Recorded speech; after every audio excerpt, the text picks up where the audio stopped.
The Transformers franchise has introduced us to the world of Autobots and Decepticons. We've met some of the most epic mechanical robots who've touched our hearts. Oh, I'm good. No, I'm good, thanks. Among them is one such Autobot who is loved by everyone. Bumblebee's character has received many different versions over the years, and in all of them, he's managed to charm us. In today's video, we're going to explore everything about Bumblebee, from his appearances in the Transformers cinematic universe, and his awesome car forms to his adorable animated version. So without further delay, let us dive right into the video and find out what makes Bumblebee so unique. Before we go into our explanation, we have a very small request. If you like our content, please support us by subscribing to our channel. This is a small click for you, but for us, it means a lot. Thank you. Let's begin.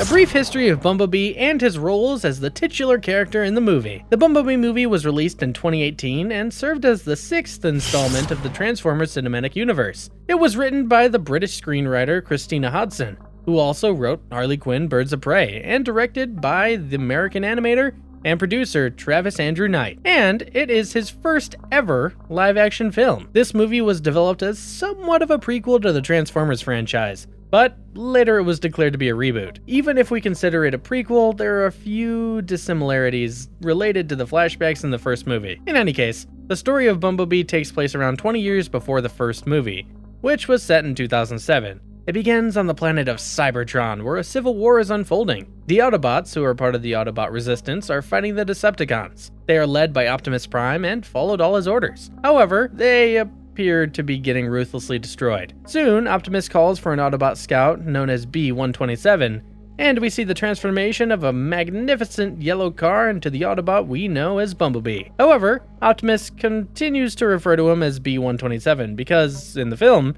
he's not received the name Bumblebee yet. Soon, more Decepticons arrive, and Optimus decides that it's best to fall back. Cybertron is no longer habitable for them, and they need to escape. So, as a final attempt to save the Autobots, Optimus sends B-127 to Earth in an escape pod in order to establish a base of operations for them. On Earth, it is year 1987.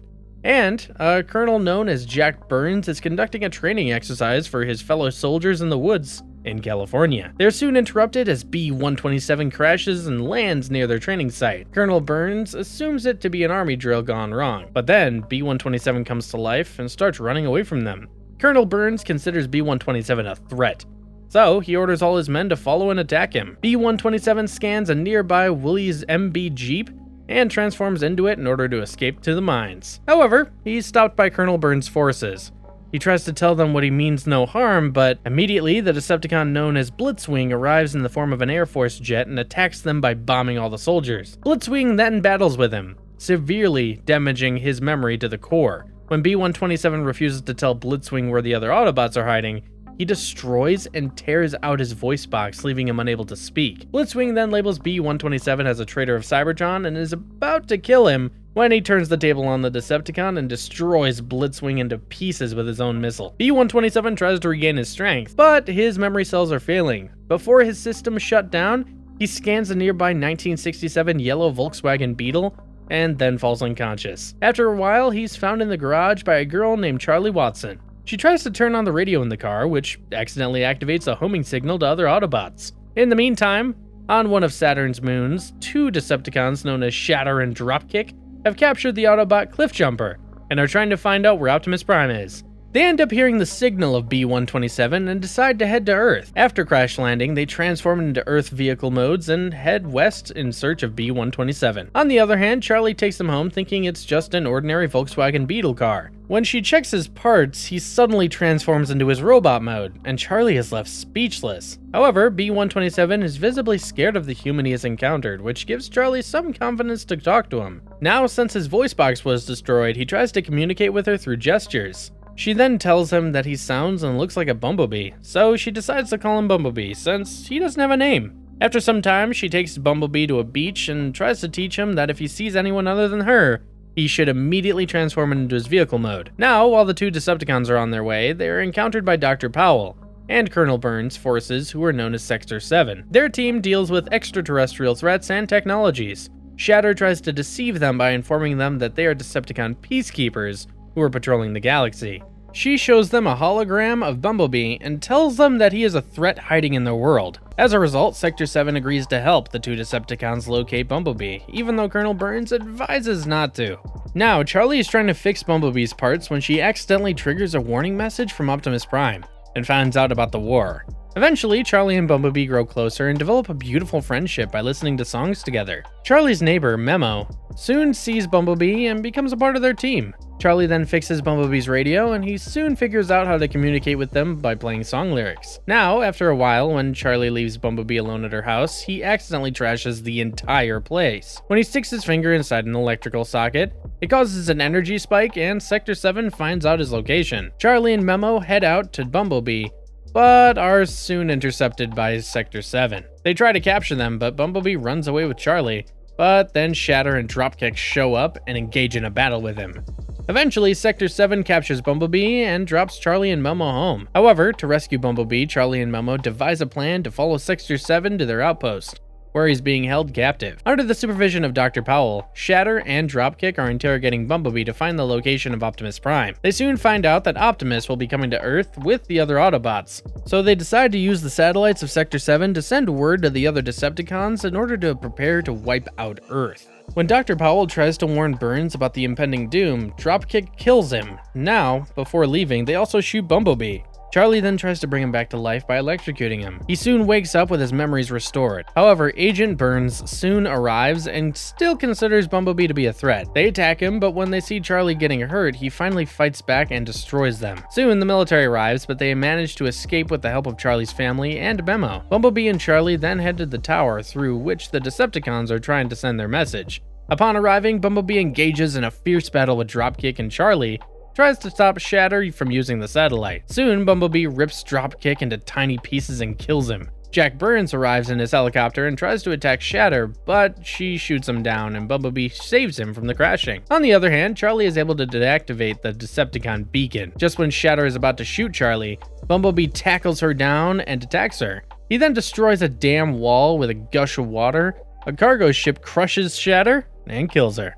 Agent Burns then helps Charlie and Bumblebee escape from the army. They go to a cliff near the Golden Gate Bridge to say their goodbyes to each other, since Bumblebee has to save his people. He then scans a car passing through the bridge, transforms himself into a brand new 1977 Chevrolet Camaro, and drives away. The film comes to an end with Bumblebee reuniting with Optimus Prime as they watch the escape pods of the other Autobots reach Earth's atmosphere. The entire essence of Bumblebee's character has been portrayed beautifully in this film because, despite being a giant mechanical robot, Bumblebee is kinder and more understanding than most humans.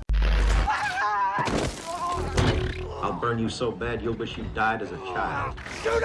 Bumblebee in the Transformers Cinematic Universe. In the Transformers film series, the character of Bumblebee is voiced by Mark Ryan. However, for a major part of all the films, Bumblebee only speaks through his radio using different radio channels and television signals since his voice box was destroyed. In the first Transformers film that released in 2007, we see that Bumblebee has become friends with a human known as Sam Witwicky. He is the great-grandson of Archibald Witwicky, who was an explorer Bumblebee had been tasked with the protection of Sam because he had a pair of sunglasses that belonged to Archibald. It contained the coordinates of the location where the Allspark is hidden. Initially, Bumblebee appears as a 1977 Chevrolet Camaro, but later on, his alternative vehicle mode changes into a different car. A Decepticon known as Barricade transforms from a police car into his robot form in front of Sam as he tries to run away. Soon, Bumblebee arrives and saves him, and his love interest, Michaela Baines. This leads to a battle between Bumblebee, Barricade, and another Decepticon known as Frenzy. We see Bumblebee's transformation into a 2006 Camaro concept during this fight. Later on in the film, Sam meets the leader of the Autobots, Optimus Prime, and Bumblebee's other friends. It is also revealed that Bumblebee's voice box was destroyed. Now, after some time, Bumblebee and the other Autobots get their hands on the sunglasses that have the location of the Allspark, but unfortunately, things got worse. Sector 7, which is a secret government organization that deals with extraterrestrial activity, soon finds and captures the Autobots. They release Bumblebee after taking him to the secret Sector 7 base at Hoover Dam. He then becomes part of the battle against Megatron and the other Decepticons. Bumblebee is shown as a powerful and commanding Autobot. After the battle, he decides to stay with his friends, Sam and Michaela, in order to continue protecting them. Even though Bumblebee's voice box was partially restored, He continues to use the radio for communication in the subsequent movies.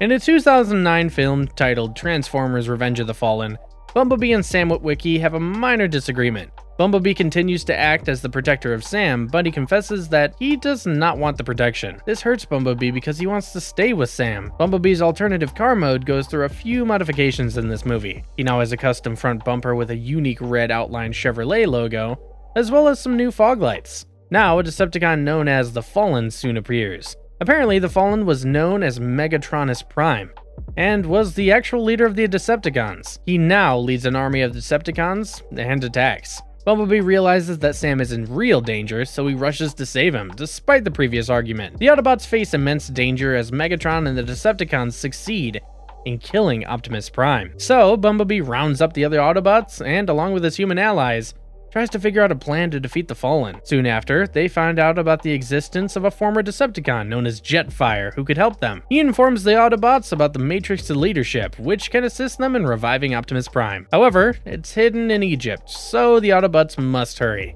The American Nest Army helps the Autobots find the Matrix leadership and restore Optimus. In the meantime, as the battle continues, Bumblebee fights the Decepticons with all his power. He succeeds in killing the Decepticon known as Ravage by tearing out his spine. Towards the end, Optimus Prime comes back to life and manages to kill the Fallen.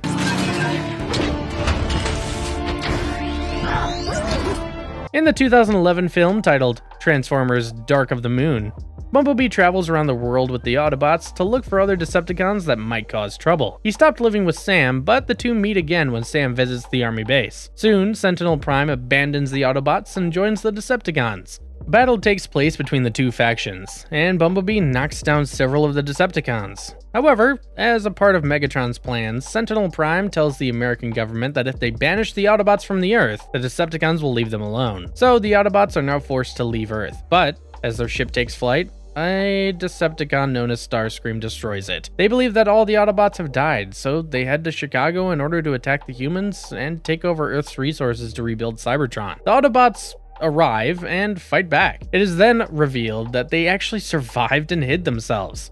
A fierce battle takes place between the Autobots and the Decepticons, and many Transformers get destroyed. Bumblebee fights against Soundwave and succeeds in killing him. He also helps Ratchet in destroying the control pillar set up by the Decepticons. Eventually, Optimus Prime kills Megatron, and the Autobots stay on Earth. In this film, we get to see Bumblebee as a Camaro SS, with thicker black lines, dark-colored rims, and side mirrors.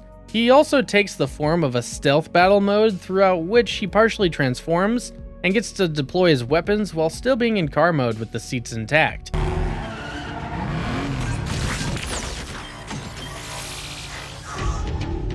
Now, in the 2014 film titled Transformers: Age of Extinction, the Autobots are being hunted by a special Black Ops CIA unit known as Cemetery Wind, whose mission is to destroy all Autobots and Decepticons that are still inhabiting Earth. They've also teamed up with former Decepticon turned bounty hunter known as Lockdown. So, in order to hide from them, Bumblebee transforms into a reformed version of a 1967 Camaro. This car looks quite similar to the Dodge Hellcat. Eventually, when the Autobots visit the headquarters of KSI, Bumblebee scans a 2014 Camaro concept and transforms into it with multiple upgrades over his previous car mode. He now has long black side skirts, a dove black front bumper, as well as new black rims. This time, he sports only one black stripe on his hood for most of the film. Bumblebee does not speak and continues to use his radio for communication. After the intense battle in Hong Kong, Optimus Prime decides to go back to space to look for the mysterious creators who sent Lockdown. As a result, Bumblebee becomes in charge of the Autobots on Earth.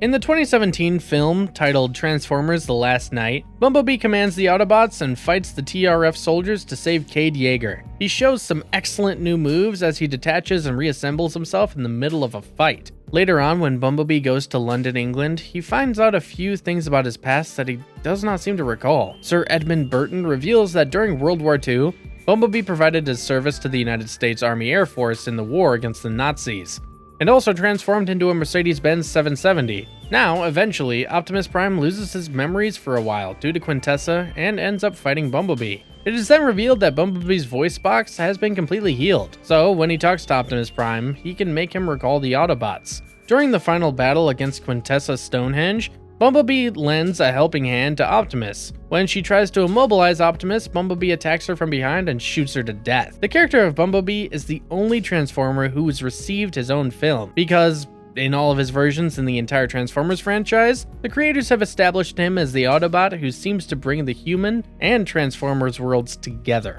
Your name is Bumblebee! Bumblebee. You got a problem with that, cadet? Sir? His lovely presence was equally delightful in the animated universe. In the Transformers animated TV series continuity, the character of Bumblebee was voiced by Larry Bumper Robinson. The show premiered on Cartoon Network in December 2007 and concluded in May 2009. In this continuity, Bumblebee is the youngest and most talkative of all the Autobots. He cannot even shut up for 10 minutes. For the beginning of his career, Bumblebee has always wanted to become a part of the Cybertron Elite Guard. Yeah, that's what I'm talking about. I am so Elite Guard material. They are an elite combat unit of Autobots and primary defense force of Cybertron. Due to his usual carefree behavior, it has been quite tricky for Bumblebee to get noticed by the elites. He soon joins the Autobot Boot Camp, which is the Autobot training facility where they learn the necessary skills. If they successfully pass the training facility, they get a chance to go to the Autobot Academy, which eventually leads to a position in the Cybertron Elite Guard. Bumblebee has been dead set on his goals, but the Autobot Boot Camp is not so easy. His drill sergeant, who is known as Sentinel Prime, is kind of a jerk. Even his classmates tend to ridicule and bully him due to his small stature. One of his classmates, who is known as Wasp, has the same body type as Bumblebee and constantly tries to create trouble for him. Now, one day when he's walking by a classroom, he eavesdrops on a conversation and realizes that someone is conversing with a Decepticon. So he hides in order to find out who it is and sees Wasp walking away. Bumblebee then immediately gets suspicious of him and has the urge to do something about it. He takes advice from another classmate known as Longarm and decides to prove that Wasp is probably a Decepticon under disguise. However, in his attempts, he is reprimanded twice by Sentinel Prime, and it leads to several transform-ups for his entire squad. A transform-up is a minor punishment at the boot camp, which is similar to push-ups. As a result of suffering from Bumblebee's mistakes, his classmates Ironhide and Wasp take apart his legs and stuff him into a closet so that no one can find him. Soon after, Longarm comes to his aid and frees him. Longarm also tells him to continue looking for the spy. Later on, during their first training exercise of combat in a simulated battle zone, someone messed with the turret settings and changed them to active ammunition of fire lasers instead. The cannons soon opened fire on Bumblebee, and he is immediately saved by his classmate and friend Bulkhead, who pushes a building on top of the cannons to stop them. However, Bulkhead did not realize that the building also accidentally squashed Sentinel Prime. Bumblebee then tells him to run away so that he doesn't get in trouble. Now, after a while, Sentinel Prime decides to conduct a sudden inspection of the lockers of the Autobots. When Bumblebee finds out about it, he sneaks the key to Wasp's locker and unlocks it. Sentinel Prime arrives and questions him for this act, but Bumblebee presents him with a Decepticon communicator from Wasp's locker. He realizes that Bumblebee's suspicions were correct all along. As a result, he decides to give Bumblebee a position in the fast-track program of the Cyber Elite Guard. Looks like his dreams are finally coming true. However, Sentinel Prime then asks the group about the collapse of the building on him. When no one reveals who did it, he decides to kick out anyone he wants to, and it just so happens that he thinks it should be Bulkhead. So before he can kick out Bulkhead to save his friend, Bumblebee reveals that he's the one who is responsible for the incident. So he obviously loses his position at the Cybertron Elite Guard. As a result, both Bumblebee and Bulkhead end up working on the space bridges, which are a type of interplanetary transportation that allows Transformers to go from one planet to another without the use of a spacecraft. They soon get assigned to work on the space bridge repair crew of Optimus Prime. While they're on a mission, Bumblebee and Bulkhead cross paths with a cyber ninja Autobot known as Prowl. He's meditating in front of a deserted space bridge and does not want to be disturbed. However, Ratchet, another Autobot on Optimus's crew, accidentally sets off an Energon cube, which results in the complete destruction of Prowl's spaceship. So Optimus Prime asks him to join his crew while they tour the sector. Prowl is not a fan of the idea, but he does not have any other choice, so he gets on board their starship, which is known as the Orion. Its systems are handled by an artificial intelligence known as Teletran 1. Now, Bumblebee continues to work as directed by Optimus Prime and listens to almost everything he says. He truly is a brave and honest Autobot because he's not afraid to stand up to Optimus Prime when he feels that the leader's wrong. Soon, the crew finds the long-lost Allspark on an asteroid, but the moment of joy soon turns into terror because Megatron The leader of the Decepticons ends up locating the Orion. Bumblebee has always been scared of even the thought of Megatron, but now he engages in a battle with the Decepticons with the other Autobots. When Bumblebee comes face to face with Megatron, he stands bravely in front of the Decepticon leader and fights him. However, this battle stands heavy on the Orion, and it starts to descend towards Earth's orbit. The crew manages to throw Megatron off their ship, after which Bumblebee, along with the other Autobots,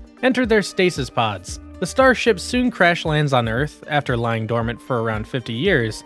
The control system of the starship, Teletran 1, got reactivated due to an intruder alert function. As a result, it woke all the Autobots on board. Optimus Prime then sent out a probe to gather more information about their surroundings. This is when Bumblebee gets his Earth Vehicle Alternate mode, which is a rusty, yellow-colored sports car. Soon, Bumblebee befriends a girl named Sari, and the two help each other several times. This version of Bumblebee has been seen as a fast Autobot amongst Optimus's crew, and he's always eager to help.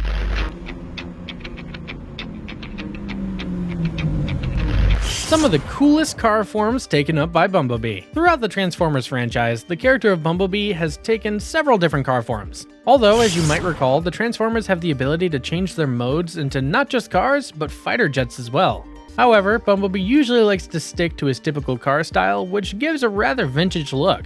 Takara Toys, a Japanese toy company, designed the classic design for Bumblebee in 1982 for the Microman toy line. This design is seen in Generation 1 of Transformers media. And after many years, we see it again in the Bumblebee film, where for most of the movie, he appears as a 1967 yellow Volkswagen Beetle car. However, at the end of the Bumblebee movie, we saw that his character transformed into his first Camaro version. Well, that might have been a hint towards Bumblebee's long-standing love for Camaros. In fact, for all his versions, he has adopted the form of a fair share of different Camaros. When we take a look at his first appearance in the Transformers franchise, which was in the 2007 Transformers movie, he appeared as a second-generation 1977 Chevrolet Camaro with black and yellow paint schemes. Apart from that, he also has appeared as a 5th-generation 2006 Camaro concept in the same film. Eventually, as the world of Transformers live-action films continued, Bumblebee transformed into a lot more Camaro forms. This included 2 different versions of the 5th-generation Camaro concept, a 1st-generation 1967 SS, and 2 versions of the 6th generation, which are a 2014 Camaro concept and a 2017 ZL1. Bumblebee's different car forms perfectly match his personality every single time, and establish him as an ally of the humans, as well as a respected and powerful leader of the Autobots. After the popularity of the yellow Volkswagen Beetle, the next car form that turned into a fan favorite was the black and yellow Camaros. Now, in the modern Transformers series, Bumblebee's car version takes on a more modern and compact approach than his Camaro versions. They styled him similar to the efficient Beetle car, but with some new adjustments. The first of Bumblebees, in the animated continuity, takes the appearance of a smart car. It features a short body and 2 doors. In this version, Bumblebee is shown to be smaller compared to his fellow Autobots. Despite this and improved smart car version, Bumblebee's appearances in the franchises are still dominated by muscle car versions of the Camaro. Even though Bumblebee usually only transforms himself into a car version, we've seen over the years that as long as he's determined to achieve his goals, he's ready to transform into any mode. In fact, in the Bumblebee film, in the part where he's being chased by Sector 7, we saw him transform into a yellow military Jeep. Bumblebee has also taken the form of a Mercedes-Benz 770, a vintage car that he replicated during World War II. These little chains can hold. What are some of his unique powers? Bumblebee has a habit of shocking the audience with his different fighting skills and countless weapon systems. In Transformers: The Last Knight, we get to see him reshape his entire structure and use Stealth Force. In this mode, he's also able to remain in car form while also using weapons from his robot mode. Bumblebee has plasma cannons that he uses to fire bursts of plasma at his opponents. He also has shoulder-mounted missiles, multi-missile launchers, as well as machine guns that can be used during his stealth mode. Apart from that, he also has laser cannons, a crab claw, a battle hammer, an anchor, a mouth grapple, and a tow gun. Watching Bumblebee use all these weapons in a fight is truly breathtaking. In the Bumblebee film, he's been seen using blades, machine guns in stealth mode, and a left arm mounted shotgun. He also has a different battle mask, and his eyes turn red when he's in complete fighting form as opposed to the usual blue. The character of Bumblebee is certainly the Transformer who is most loved by the fans. He truly deserves this admiration because he's given us some excellent battle sequences. along with his charming and caring personality towards humans. In all his versions, Bumblebee has stayed loyal to his leader Optimus Prime, and considers it a responsibility to serve the Autobots as well as the humans. And if you liked our content, don't forget to leave a like, and subscribe to us if you haven't already. Have a good one, and be safe. Thanks everyone!